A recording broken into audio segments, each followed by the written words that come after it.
Welcome to SDV9 news బులెటిన్ల ముందుగా headlines.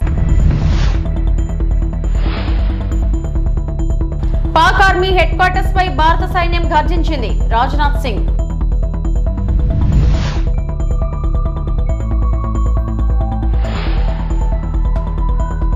Tirumala శ్రీవారి సేవలో ఏపీ మంత్రులు.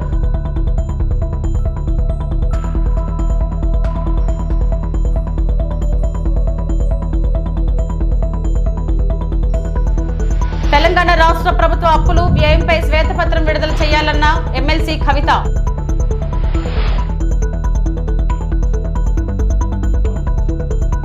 దేశ భద్రతా పరిస్థితిని సమీక్షించడానికి ప్రధాని మోడీ అధ్యక్షత వహించిన కీలక సమావేశంలో రక్షణ మంత్రి Rajnath Singh, NSA Ajit Doval, CDS general Anil Chauhan, సాయుధ దళాల అధిపతులు, సీనియర్ అధికారులు పాల్గొన్నారు.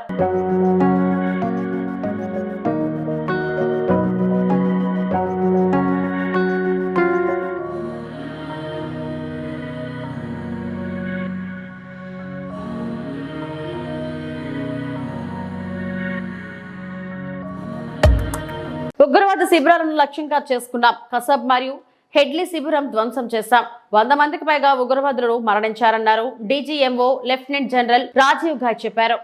There were 9 camps that you are now all familiar with, which were confirmed by our various intelligence agencies to be inhabited. Some of these were in POJK, while there were others that were located in the Punjab province in Pakistan. Nefarious places such as Muridke, the hub center of the Lashkar-e-Taiba, has over the years bred infamous characters such as Ajmal Kasab and the likes of David Headley. What followed was a careful scrutiny of each of these sinister locations, their layout, configuration, even the type of construction in each structure, and the terrain obtained around these. This was with an obvious intent to deduce and identify the exact vector that was required for their neutralization, as also the eyes in the sky that we would send up to ensure that we brought back evidence that we had indeed targeted what we set out to. The precise images of these engagements on that fateful and historical night have already been showcased during the first press statement on the 7th of May that was helmed by our Foreign Secretary. I have no doubt in my mind that we achieved total surprise, and those strikes across those 9 terror hubs left more than 100 terrorists killed, including high-value targets such as Yusuf Azhar, Abdul Malik Rauf, and Mudassir Ahmed, that were involved in the hijack of IC-814 and the Pulwama blast. The line of control was also violated soon after by Pakistan, and the erratic and rattled response of our enemy was apparent from the number of civilians, inhabited villages, and religious sites such as Gurudwaras that were unfortunately hit by them, leading to a sad loss of lives. The Indian Air Force played a major part in these strikes by engaging some of these camps, and the Indian Navy provided wherewithal in terms of Telangana ఆత్మగౌరవాన్ని కించపరిచేలా CM Revanth Reddy మాట్లాడారని బారాసా MLC కవిత విమర్శించారు. TGISCలో 1.75 లక్షల ఎకరాలను కేసీఆర్ అందుబాటులో ఉంచారని చెప్పారు. ప్రస్తుత ప్రభుత్వం ఆ భూమిని కుదువ పెట్టాలని కుట్ర చేస్తుందని విమర్శించారు. TGISCని పబ్లిక్ లిమిటెడ్ కంపెనీగా మారుస్తూ రహస్య జీవో ఇచ్చారని ఆరోపించారు. అన్ని భూములను స్టాక్ ఎక్స్చేంజ్లో కుదువ పెట్టేలా జీవో తీసుకువచ్చారన్నారు. మరోవైపు కంచ గచ్చిబౌలి భూములను కుదువ పెట్టి 10,000 కోట్లు అప్పు తెచ్చారని చెప్పారు. హైదరాబాద్ లో నిర్వహించిన మీడియా సమావేశంలో కవిత మాట్లాడారు. ఇవాళ నా చేతిలో ప్రభుత్వం ఇచ్చినటువంటి జీవో నంబర్ 12 ఉన్నది. జీవో నంబర్ 12 ఈ జీవో ఏప్రిల్ 11వ తారీఖున ఇచ్చిరు ఈ సంవత్సరంలో. కానీ ఇది మీకు ఎక్కడ ప్రభుత్వ వెబ్సైట్లో కనబడదు, ఇండస్ట్రియల్ ఇన్ఫ్రాస్ట్రక్చర్ కార్పొరేషన్ వెబ్సైట్లో కనబడదు, ఎక్కడ కూడా కనబడదు. ఎందుకు ఇంత రహస్యం? ఎందుకోసం దాచిపెట్టుండ్రు? ఏమున్నది ఈ జీవోలా? ఇది చెప్పడానికే నేను ఇవాళ తెలంగాణ ప్రజల ముందుకు రావడం జరిగింది. ఈ జీవోలో ఏం చెప్తుందంటే ప్రభుత్వము ఇప్పటి వరకు Telangana state industrial infrastructure corporation అనేటటువంటిది ఒక ప్రైవేట్ లిమిటెడ్ కంపెనీగా ఉన్నది. ఇప్పుడు దాన్ని రేవంత్ రెడ్డి గారి ప్రభుత్వం నిర్ణయం తీసుకొని పబ్లిక్ లిమిటెడ్ కంపెనీ కింద మార్చడం జరిగింది. మరి ఏం మార్పు వస్తుంది ప్రైవేట్ లిమిటెడ్ కంపెనీ నుంచి పబ్లిక్ లిమిటెడ్ కంపెనీ చేస్తే అంటే ఇంకా 1000 కోట్లు ఎక్కువ రుణాలు తీసుకొచ్చేటటువంటి అవకాశం ఉంటుంది. మొత్తం తెలంగాణలో ఉన్నటువంటి 1,75,000 ఇండస్ట్రియల్ ఐడెంటిఫైడ్ భూములు ఏవైతే ఉన్నాయో వాటిని అన్నిటినీ కూడా స్టాక్ ఎక్స్చేంజ్లో కుదవబెట్టేటటువంటి అవకాశం వస్తుంది. అందుకోసమే ప్రైవేట్ లిమిటెడ్ కంపెనీ ఉన్నటువంటి టీఎస్ఐఐసిని ఇలా పబ్లిక్ లిమిటెడ్ కంపెనీగా రేవంత్ రెడ్డి గారు మార్చడం జరిగింది. మార్చడంతోనే దీంట్లో ఏమొచ్చింది, ఇదే జీవోలో చెప్తారు. మార్చుతూ వాళ్ళు నిర్ణయం తీసుకుంటే ఏమొచ్చిందంటే the company got listed on 11/12/2024 at national stock exchange and the company status got change to high value debt listed entity. అంటే హై వాల్యూలో డెట్ తీసుకోవడానికి, అప్పులు తీసుకోవడానికి, 1000 కోట్ల అప్పులు తీసుకోవడానికి ద్వారాలు తెరిచినటువంటి ప్రభుత్వం, కాంగ్రెస్ ప్రభుత్వం తెరిచినటువంటి ముఖ్యమంత్రి గారు రేవంత్ రెడ్డి గారు. ఇవాళ నేను రేవంత్ రెడ్డి గారిని అడుగుతా ఉన్నా, మీరు ఒకవేళ ప్రైవేట్ లిమిటెడ్ కంపెనీ నుంచి పబ్లిక్ లిమిటెడ్ కంపెనీ చేస్తే పబ్లిక్ దగ్గర ఈ విషయం ఎందుకు దాచిపెట్టినరు? నెల రోజులైతే ఈ విషయాన్ని, ఈ జీవోను ఎందుకు మీరు వెబ్సైట్లో పెడతలేరు? ఎందుకు మీరు ఎక్కడ సమావేశాల్లో చెప్తలేరు? ఒకవేళ ఈ మార్పు చేయడానికి, private limited to public limited చేయడానికి మీరేమైనా నిపుణుల కమిటీ వేసిండ్రా? ఎందుకోసం తెలంగాణ భూములన్నీ తీసుకుపోయి స్టాక్ ఎక్స్చేంజ్లో కుదవబెడుతున్నారు? స్టాక్ ఎక్స్చేంజ్ మన చేతిలో ఉంటుందా? దానిలో ఒకసారి లాభాలు రావచ్చు, ఒకసారి నష్టాలు రావచ్చు. ఒకవేళ నష్టం వస్తే తెలంగాణలో మనం జమ చేసి పెట్టుకున్నటువంటి 1,75,000 ఎకరాలు వాటి భవితవ్యం ఏంటిది? మన పిల్లల భవిష్యత్ ఎట్లా? రేపు ఎవరైనా కొత్తగా పెట్టుబడులు పెడదామని వస్తే వాళ్ళకి ఏం భూములు ఇస్తాం, మనము ఎట్లా ఫెసిలిటీస్ క్రియేట్ చేస్తాము? అంటే మీరు తెలంగాణ రాష్ట్ర భవిష్యత్తు మీద ఏమాత్రం ఆలోచన లేకుండా డైరెక్ట్గా పబ్లిక్ లిస్టెడ్ కంపెనీ చేసి దీన్ని స్టాక్ ఎక్స్చేంజ్లో లిస్ట్ చేయడం అన్నది చాలా దారుణం. ఈ విషయాన్ని ప్రజలకు చెప్పకపోవడం అన్నది మరింత దారుణం. నేను ఇవాళ ప్రశ్నిస్తూ ఉన్నాను, మీరు ఎందుకు ఈ మార్పు చేసిండ్రు? మార్పు చేసినట్టయితే ప్రజలకు ఎందుకు చెప్తలేరు? ఇంత రహస్యం ఏమున్నది ఈ జీవోలో అన్నది నేను అడుగుతూ ఉన్నాను. అదేవిధంగా రేవంత్ రెడ్డి గారు ఎప్పుడు మాట్లాడుతూ ఉంటారు, 8 లక్షల కోట్ల అప్పు చేసిరు కేసీఆర్ గారని.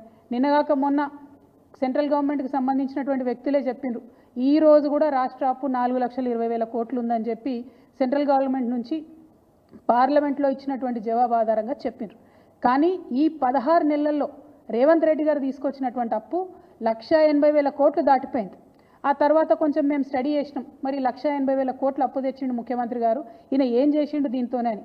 ఒక ప్రాజెక్టు కట్టలేదు, పూర్తిగా రైతు భరోసా ఇవ్వలేదు, పూర్తిగా రైతు బీమా ఇవ్వలేదు, పూర్తిగా రుణమాఫీ చేయలేదు, ఒక పెన్షన్ పెంచలేదు, తులం బంగారం ఇవ్వలేదు, మహాలక్ష్మి పథకం పెట్టలేదు, ఆడపిల్లలకు స్కీమ్ ఇవ్వలేదు, ఏమి ఇవ్వలేదు. కానీ తెచ్చిన 1,80,000 కోట్లు మాత్రం ఆరత కర్పూరం కరిగిపోయినట్టు కరిగిపోయినాయి.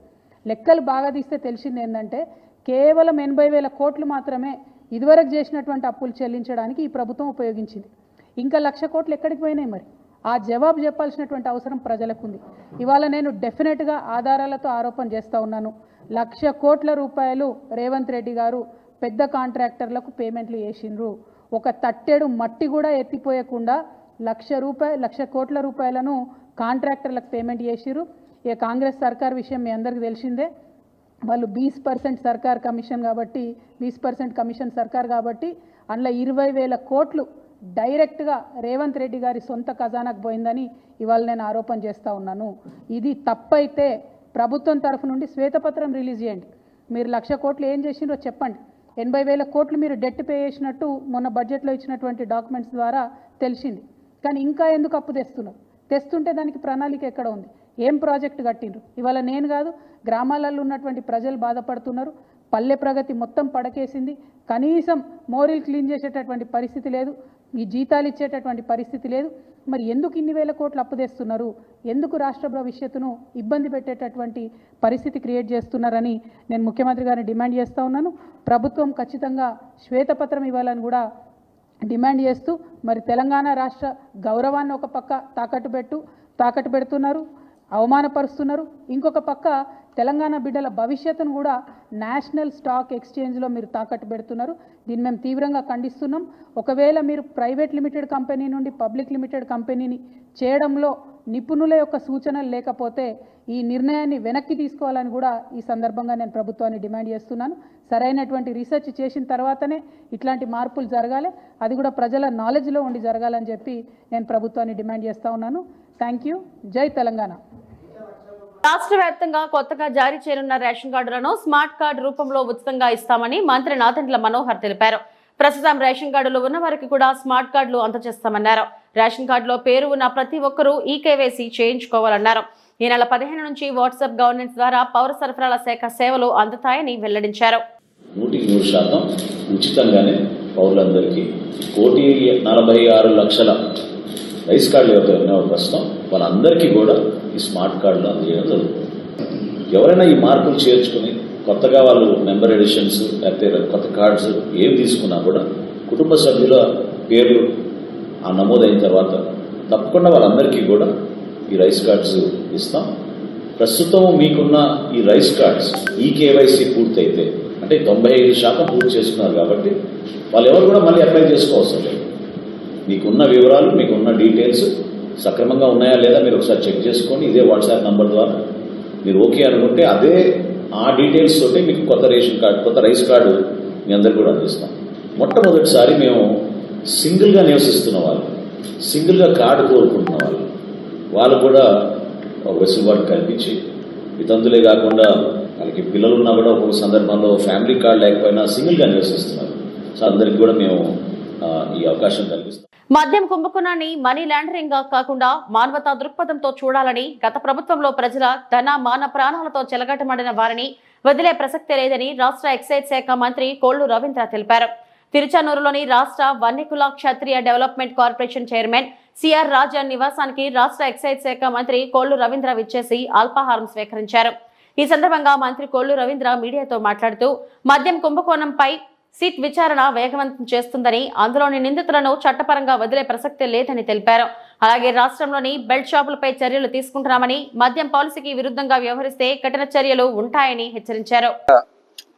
వన్యకుల క్షత్రియ సోదరులు మరి తమిళనాడులో చాలా సంవత్సరాలుగా చాలా పవిత్రంగా భావిస్తూ చిత్రా పౌర్ణమి రోజు పెద్ద ఎత్తున సమావేశాలు ఏర్పాటు చేసుకుని అటు భవిష్యత్తు గురించి కార్యాచరణను తయారు చేసుకునేవాళ్ళు.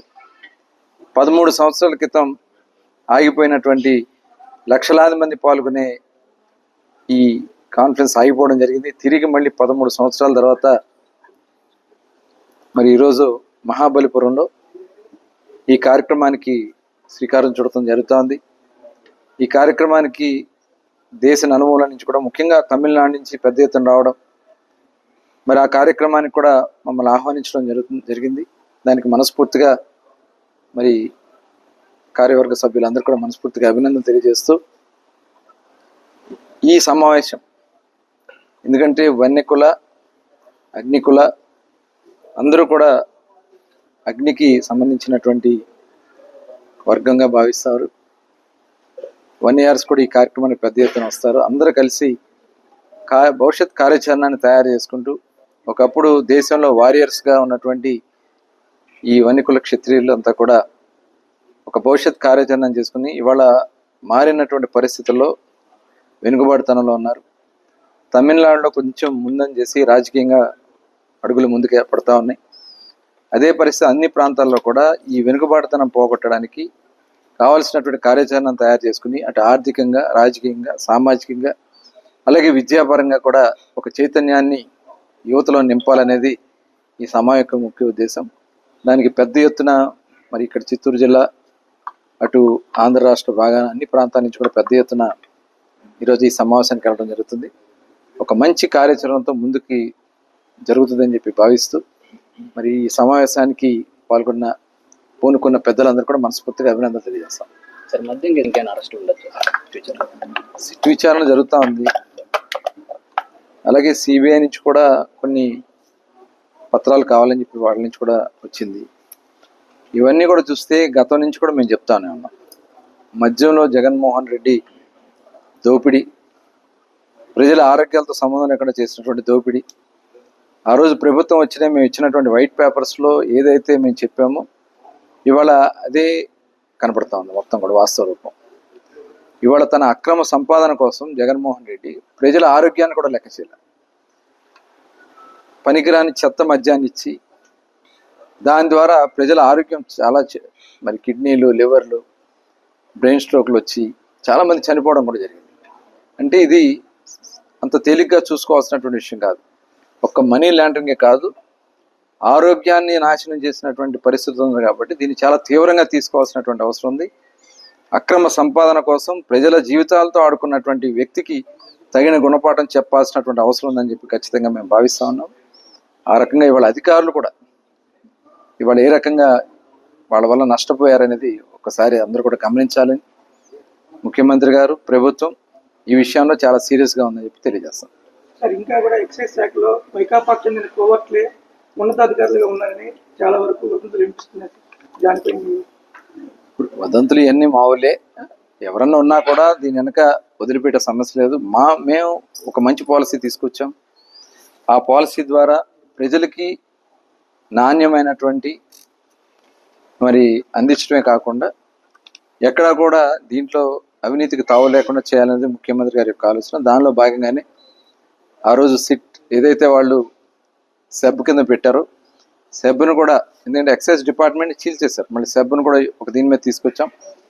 దీని మీద మరి ఎక్కువ ఎన్ఫోర్స్మెంట్ కానీ ఏది కానీ చాలా తీవ్రంగా చేస్తూ ఉన్నాం. ఎవరన్నా అధికారులు ఇలాంటి కార్యక్రమాలు ఒడిగడితే మటుకి ఖచ్చితంగా తీవ్రంగా చర్యలు తీసుకుంటాం. ఈ మధ్య కుంభకోణంలో ఎవరైతే ఉన్నారో వాళ్ళు ఎవరిని కూడా వదిలిపెట్టే సమస్య లేదు. వడ్లు కొనుగోలు చేయడంలో కాంగ్రెస్ పార్టీ పూర్తిగా విఫలమైంది. వడ్ల కొనుగోలులో కాంగ్రెస్ ప్రభుత్వం పూర్తిగా విఫలమైంది. 6 కాలం కష్టపడి పండించిన పంట కొనే దిక్కులేక రైతులు ఆవేదన చెందుతున్నారు. అప్పులు తెచ్చి పంట పండిస్తే కొనే దిక్కులేకపోయారు. అందాల పోటీలపై ఉన్న శ్రద్ధ ప్రభుత్వానికి రైతుల ధాన్యం కొనుగోలుపై లేదు.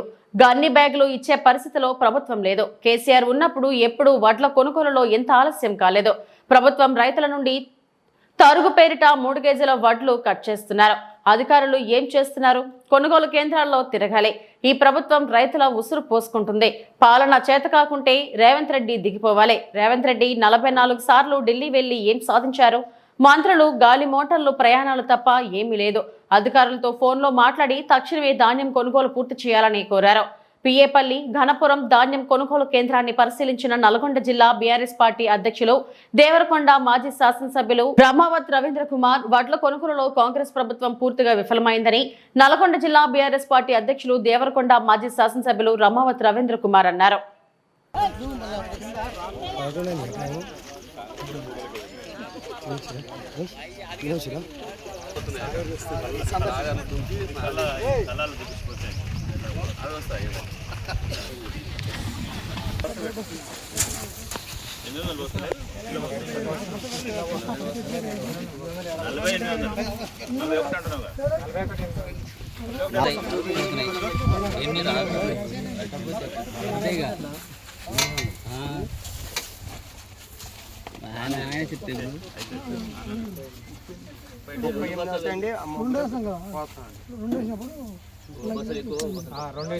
జాయింట్ చూస్తా సార్, రెండు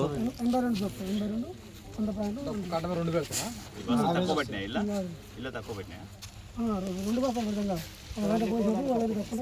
దీని సమానంగా ఇంకోటి దాంట్లో ఎక్కువ ఉంటుంది, రెండు కలిపి ఎంత?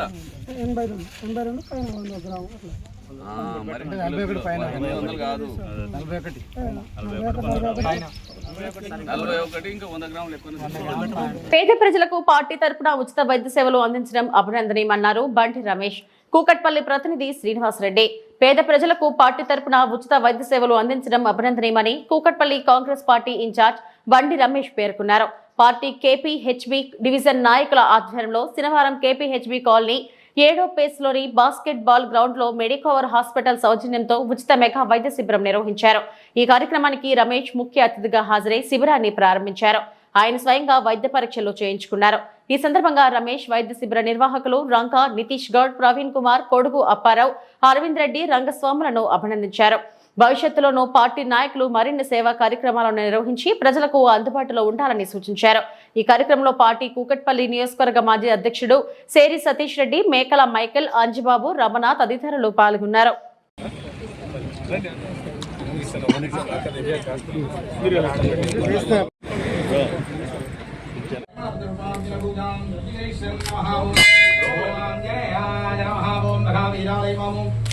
జై జవాన్ జై జవాన్ జై జవాన్ జై జవాన్ భారత్ మాతా కీ జై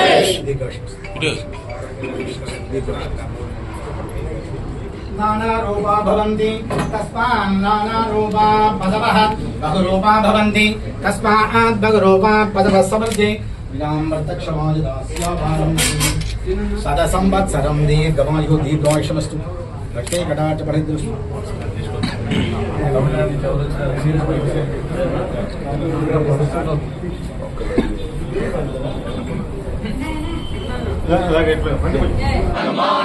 जय बोलो हनुमान की राम लक्ष्मण जानकी जय बोलो हनुमान की राम लक्ष्मण जानकी राम लक्ष्मण जानकी जय बोलो हनुमान की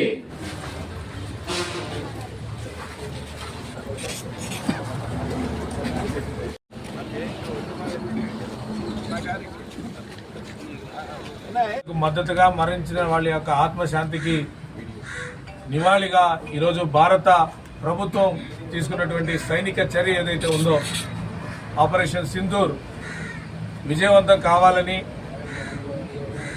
అదేవిధంగా రాబోయేటువంటి రోజుల్లో భారతదేశం వైపు ఎవరైనా శత్రుముఖులు కన్నెత్తి చూడాలంటే భయపడే విధంగా ఉండాలని కూడా ఈరోజు భారత ప్రభుత్వం పాకిస్తాన్ పైన చర్యకు ఉపక్రమించినటువంటి నేపథ్యంలో మన ఆంధ్రప్రదేశ్ నుంచి కావలి వాసిగా మధుసూదన్ గారు పహల్గామ్ ఉగ్రదాడిలో మరణించినటువంటి వారి యొక్క ఇంటికి వెళ్లి వారి కుటుంబాన్ని పరామర్శించేటువంటి కార్యక్రమంలో ఈరోజు మన కేంద్ర మంత్రి గారు చెన్నై నుంచి వారు కావలికి వచ్చేటువంటి మార్గం మధ్యలో ఈరోజు ఈ ఆంజనేయ స్వామి గుడి వద్ద సైనికులందరికీ కూడా శక్తిని ప్రసాదించాలని చెప్పేసి హనుమంతుడిని ఈరోజు కోరుకుంటూ పూజలు నిర్వహించడం అయింది. దయాకర్ రెడ్డి గారు, అదేవిధంగా ఈ మండలానికి సంబంధించి మండల బీజేపీ నాయకులు అందరూ కూడా ఆంధ్ర తమిళనాడు బార్డర్లో ఉన్నటువంటి ఆంజనేయ స్వామి గుడిలో పెద్ద ఎత్తున పూజలు నిర్వహించడం జరిగింది. ఏదైతే ఆపరేషన్ సింధూర్ పేరుతో భారత ప్రభుత్వం తీసుకున్నటువంటి కార్యక్రమం ఏదైతే ఉందో అది పెద్ద ఎత్తున జయప్రదం కావాలని హనుమంతుడిని ప్రార్థించడం జరిగింది. భారతదేశం ఉగ్రవాదానికి వ్యతిరేకంగా పోరాడుతున్న దేశాల్లో భారతదేశం వేళ ప్రపంచంలో ముందుందనేటువంటి విషయం మీ అందరికీ కూడా తెలుసు. అయితే పదే పదే పాకిస్తాన్ కవ్వింపు చర్యల కారణంగా ఇటీవల కాలంలో దాదాపు 26 మంది పహల్గామ్లో చనిపోవడం అనేది దురదృష్టకరమైనటువంటి సంఘటన. అంతటితో ఆగకుండా పాకిస్తాన్ చేసినటువంటి కవ్వింపు చర్యలకు వ్యతిరేకంగా గల భారతదేశం పెద్ద ఎత్తున పాకిస్తాన్ దాడిని త్రిప్పుకొట్టేటువంటి ప్రయత్నం చేసినవే కాకుండా